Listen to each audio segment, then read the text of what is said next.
할렐루야. 오늘도 함께 하신 분들, 또한 방송으로 참여하게 될 모든 분들에게 주님의 은혜와 치료의 시간이 될 수 있기를 간절히 축원합니다. 교회라는 말을 들었을 때 여러분은 어떤 것이 먼저 연상이 되십니까? 대부분 어느 교회의 건물, 그것을 상상하게 되겠죠. 그리고 그 건물의 주인이 되어서 많은 사람들이 드나드는 장면, 교회를 찾아서 가는 발걸음들, 또 예배가 끝나고 서로 웃는 얼굴로 집으로 향하는 사람들의 모습, 아니면 예배 중에 있었던 어떤 성가대의 이제 찬양단의 모습, 설교하는 목회자의 어떠한 설교, 다양하게 교회라고 하는 단어 속에서 이제 이렇게 상상이 될 텐데, 이런 생각, 이것이 연상된다고 하는 것이 사실은 정상이 아닙니다. 이것이 비정상이기 때문에 결국에는 우리의 그 신앙생활에 아주 그 결정적인, 더 나아가서 치명타가 될 수 있는 오류를 범하게 되죠. 그래서 신앙의 깊이를 알 수가 없고, 신앙생활 자체가 뭐냐, 예수를 믿는다는 게 뭐냐 하는 근본적인 그 정체성을 잃어버리게 됩니다. 그것은 예수님을 모르는 일까지 연결될 수가 있는 것이고, 우리의 어떠한 신앙 고백은 공허한 고백에 그칠 수도 있다. 실제로 그런 결과가 우리의 기독교 역사의 대부분이고, 현대인들의 신앙생활에서 늘 볼 수 있는 장면이 됩니다. 이것은 자기 자신도 모르게 교회에 대한 진정한 의미를 깨닫지 못하므로 누구나 쉽게 빠질 수밖에 없는 함정이다. 이렇게 이제 분별해 볼 수가 있는데, 그러나 교회라는 뜻이 도대체가 뭐냐? 그 어원이 뭐냐? 그 의미를 정확하게 파악을 하면 내가 어떻게 신앙생활을 해야 되고, 예수님을 믿는다는 게 도대체가 무엇이고, 그래서 더 나아가서 어떠한 그 교회 생활이랄지, 교회 생활, 이건 틀린 건 아니거든요. 예배당 생활은 아니잖아요.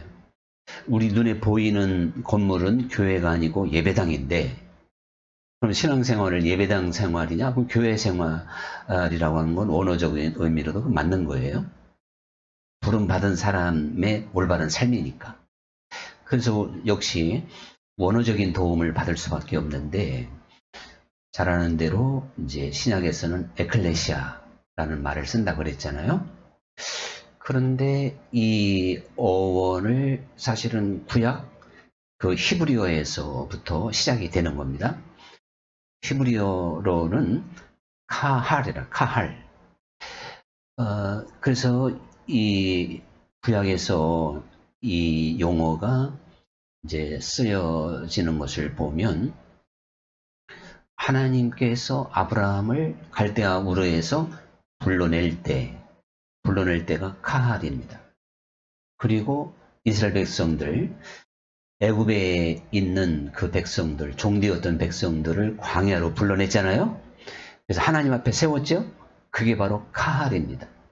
근데 이거보다 더 정확하게 보여주고 있는 구약의 장면은 시내산에 하나님이 임재하시죠. 구름과 함께, 나팔소리와 함께. 그리고 그 백성들은 시내산 오기까지 이제 옵니다. 사흘간 준비하고 철저하게 옷을 빨고 또 여인을 가까이 하지 않고, 그러니까 즉 성결한 삶을 3일 동안 철저하게 지키면서 하나님이 부르시는 장소로 나왔어요. 그 장소는 하나님이 임재하신 시내산 앞입니다.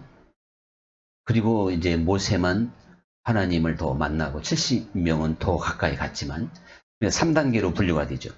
모세, 70인의 장로, 그 다음에 일반 회중. 이렇게 이제 부르심의 단계가 조금 차이는 있지만 하나님이 어디로 불렀던 하나님이 불러낸 장소, 거기가 바로 카할이고 신약에서는 에클레시아다. 그런 이야기입니다.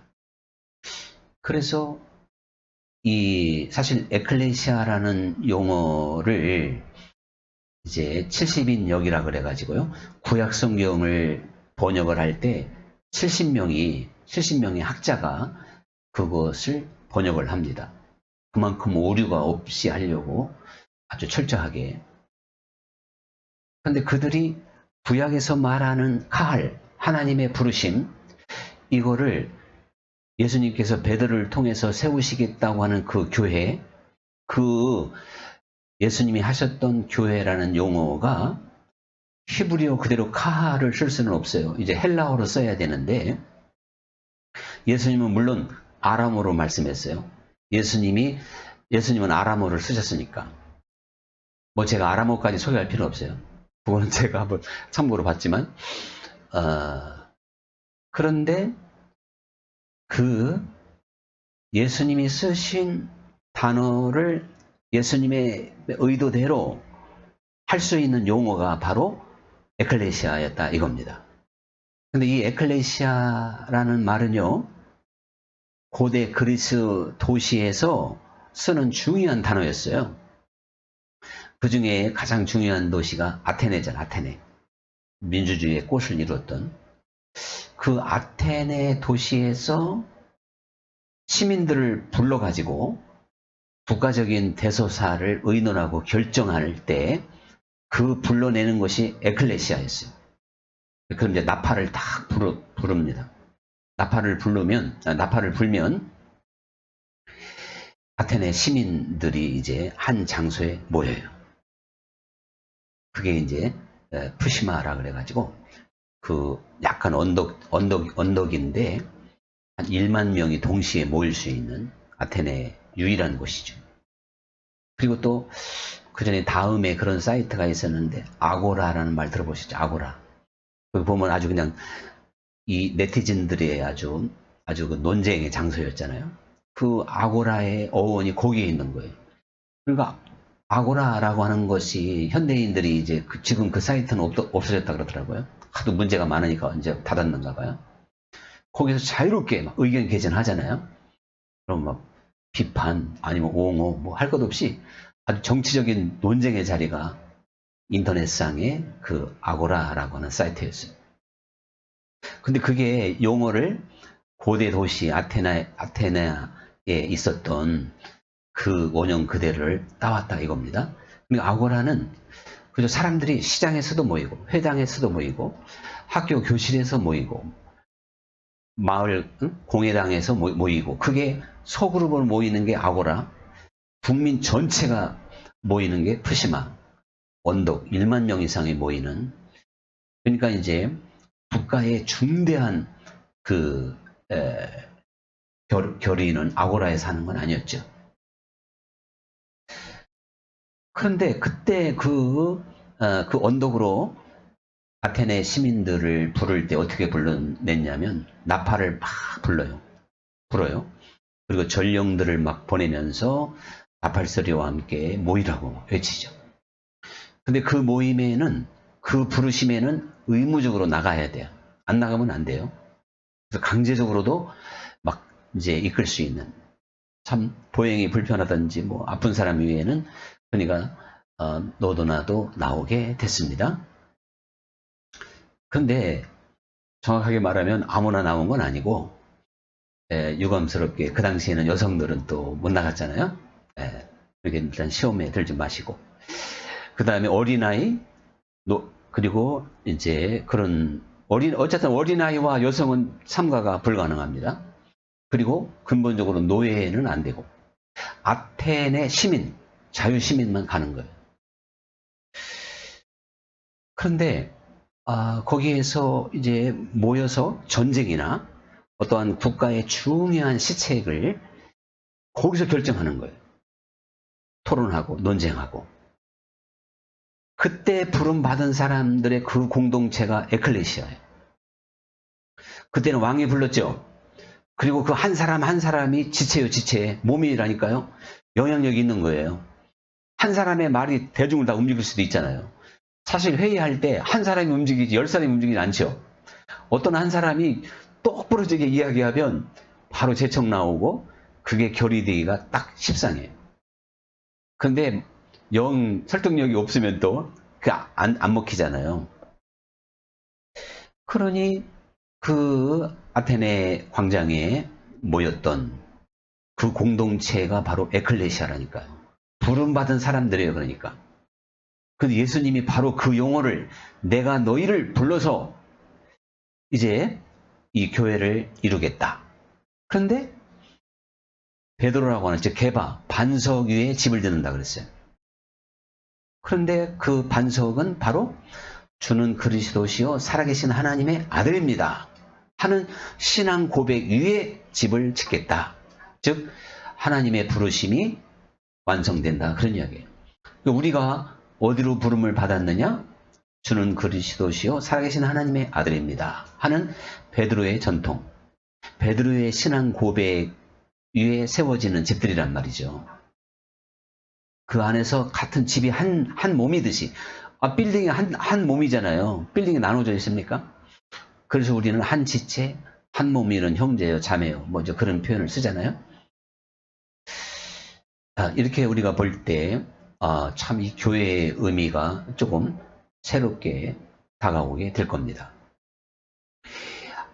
어떠한 그 에클레시아라고 하는 사건은요, 자기의 모든 일을 다 뒤로 해두고 그야말로 강제력 있게 모여와야 됐던 거예요. 그래서 광야로 모였던 그 백성들의 삶이 얼마나 달라졌어요. 애굽에서 종로로 타던 그 사람들이 광야에 나왔다. 이거 정말 하늘과 땅이죠. 그리고 집에서 그저 막 더러운 옷을 입고 부정하게 그냥 살던 사람들이 사흘 동안 옷을 빨고 여인을 가까이 하지 않고 나름대로 그건 하는 성결의 상징인데 성결하게 준비해서 하나님 앞에 에클레시아 부름받은 그 백성들과 부부싸움 해가면서 자식들하고 막 또 친구들하고 싸우면서 장터처럼 살았던 생활 공간과 하나님 신의 산 앞에 부름받은 공간 너무 다르죠. 우리 신약의 백성들은요, 이제 주 예수님께 부름을 받은 거죠. 그 아테네 시민들은 에클레시아 왕이 불러서 함께 어떠한 결정을 했는데 우리를 부르신 분이 바로 예수님이시다. 그런 이야기입니다. 그래서 우리는 말씀드리는데 이제 한 몸을 이루게 됐는데요. 교회라고 하는 것이 결국 공동체예요. 그러니까 공동체, 다른 말로 한 몸. 여기에서 참으로 중요한 것은 예수님께서 베드로가 신앙 고백을 하는 걸 보며 시몬아, 바요나 시몬아 네가 복이 있도다 칭찬하시면서 너는 게바라 내 위에 내가 집을 지으리니 이렇게 하시며 음부의 권세가 이기지 못할 것이고 또 너에게 천국 열쇠를 내가 주는데 네가 땅에서 매면 하늘에서도 매일 것이고 땅에서 풀면 하늘에서도 풀린다. 이렇게 말씀을 합니다.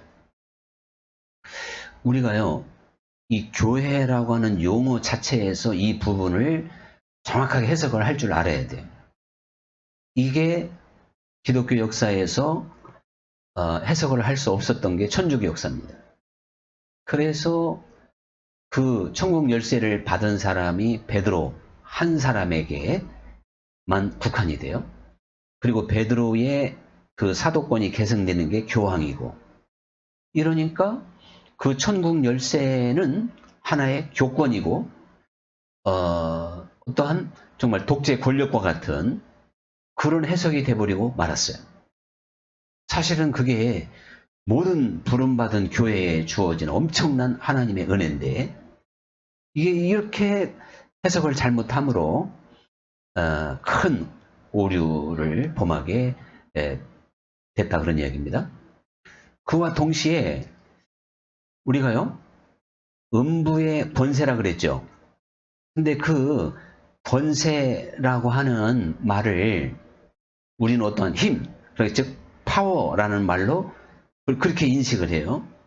근데 그거는 게이트, 즉 문이라는 뜻이에요. 왜 문이 그 권세로, 문을 왜 권세로 이렇게 번역을 했을까? 근데 그 게이트, 그 문은 프라이라 그래가지고 문들이에요. 문들, 복수형인데요. 가장 견고한 문이 성벽이죠. 큰 성의 성문이 성문. 그 성문을 천국 열쇠로 열 수도 있고 안 열 수도 있다는 뜻입니다. 그러니까 그때의 원어적인 거는 문인데, 그래서 영어 성경도 게이트로 번역이 되어 있어요. 게이트로. 그런데 우리 성경만 권세로 번역이 돼 버렸단 말이에요. 이런 것이 이제 결정적인 오류죠. 그러나 권세라고 해서 뭐 틀렸냐? 그건 아니에요. 의미는 맞아요. 왜 그러냐면 대개 그 문은 논의하고 구약성경을 보면 하나의 그 중심이 되는 헤드 부분이라면 헤드 부분, 그걸 이제 염두에 두고 권세라는 말로 이렇게 번역을 하게 된 거죠. 그러니까 이렇게 이제 한번 다시 의미를 바로잡고 해석을 해보면요, 교회라고 하는 우리들에게, 그 지체에게, 그건 한 몸이면서 많은 지체죠. 우리 한 사람 한 사람에게 주님이 천국 열쇠를 주신 거예요. 아멘이 없는 거 보니까 안 믿어지시는가 봐. 그거 확실합니다. 근데 사실 이 부분에 우리가 아멘을 감히 못하는 게 맞지. 왜 그러냐? 내가 천국 문을 열쇠를 가지고 있으면 진짜 풀 수도 있고 잠글 수도 있어야 되는데 뭐 도대체가 내가 무슨 능력도 없는 것 같고, 그렇게 좀 겸손한 마음, 좀 좋은 생각인 것 같아요. 일단 그 마음을 가져야 돼. 내가 천국 열쇠를 잘 쓸 수도 없는데 그냥 받기는 사실은 내가 사용할 수 없는 열쇠인데 사용하는 것처럼 착각하는 사람보다는 100배 1000배 낫죠, 그게. 그러면요, 음부의 그 문이라고 하는, 즉 권세를 이제 문으로 해석해 보면, 음부는 말 그대로 마귀 대왕이자 최고의 힘이라, 최고의 어떠한 그 악한 세력이에요. 그 악한 세력이 사람들을 가두었다는 뜻이에요. 가두고 있어요, 지금. 그게 눌리고 억압하는 거죠. 예수님이 그랬죠. 내가 이 땅에 온 것은 갇힌 자, 눌린 자를 자유케 하기 위하여 왔다. 그렇게 하셨죠? 다시 말하면 예수님이 이 땅에 오심으로 갇힌 자, 눌린 자를 다 해방시켰어요. 그게 문을 여는 거예요. 그 권세를 이제 너희에게 주겠다, 그런 얘기입니다. 주님은 분명히 우리들에게 그 권세를 주시면서 온 천하를 다 제자 삼으라 그랬죠. 이게 주님의 뜻입니다. 그래서 나를 믿는 자는 내가 한 일을 할 뿐만 아니라 더 큰 일도 하게 될 것이다. 그래서 이 교회가 두세 사람이 내 이름으로 모이는 곳에 나도 그들 중에 있느니라. 이게 마태복음 18장에 나오는 그 교회의 의미를 다시 한번 그렇게 설명하고 있는 거예요. 내 이름으로 모인 너희들에게 거기에 두 사람만 있어도 내가 거기 함께 한다는 거예요. 이렇게 보면 사실은 나 혼자 집에서 신앙생활 하면 돼. 이거는 조금 위험한 일이에요. 그러니까 우리는 형제를 섬기기도 하고 또 뭔가 함께 교제할 수 있는, 뭐 꼭 어떠한 간판이 아니어도 내 삶의 그런 신앙의 동역자, 즉 교회의 개념을 만든다고 하는 게 참 중요하죠. 뭐 어느 교회 적을 안 둬도요, 그건 가능한 거예요. 영적인 정말 약간 고수가 되면. 근데 그건 참 또 위험하죠. 정말 자유할 수 깊은 신앙의 경지라면 가능한데, 아무리 깊이 들어갔다 하더라도 저 산속에서 혼자 도닦으면서 신앙생활하는 건 주님의 뜻이 아니다, 그런 이야기예요. 그래서 우리는 세상의 빛이고 소금이 돼야 될 줄 믿습니다. 사람들을 섬기면서, 사람들을 대하면서, 사람들을 만나면서 내 생활 구석구석이 그 아고라가 돼야 돼. 아고라. 교회 공동체가 될 수 있도록 해야 돼요. 그리고 그 교회들이 주일마다 모여서 함께 연합할 때 그 진정한 교회의 모습이 보일 거 아닙니까? 거기에 무슨 자리 다툼이 있고 시기가 있고 질투가 있고 분쟁이 있겠어요. 근데 이거 정말 그러니까 교회 안에서 분쟁을 이룬다고 하는 건 우리가 그만큼 모르는 거니까 그걸 뭐 탓할 수는 없어요. 몰라서 그러는 걸 어떻게 하겠어요. 자, 어쨌든 중요한 것은요. 이 예수님이 음부의 권세가 너희를 이기지 못한다. 즉 교회라고 하는 그 이름으로, 즉 네가 부름받은 자리는 어떠한 마귀, 흑암도 제어하고 또한 닫힌 것도 열 수 있고 묶인 것도 풀 수 있다는 뜻이에요. 그래서 예수님이 요한일서에서 뭐라 그랬어요? 인자가 이 땅에 온 것은 마귀의 일을 멸하려 함이라 그랬죠. 바로 그겁니다. 마귀는 우리를 죽이고 결박하고 누르고 가두는 게 마귀예요. 그 예수님은 그 일을 멸하기 위해서 오셨대요. 물론 그거는 이제 하나의 참 확장된 해석이고 십자가에서 죽으심으로 그것이 결과적으로 이루어지는 거니까 마귀가 심판을 받음으로 십자가의 죽음과 함께 이렇게 볼 때 왜 예수님이 참 권세와 능력이 없는 제자들을 그렇게 혼냈는지 아시겠죠?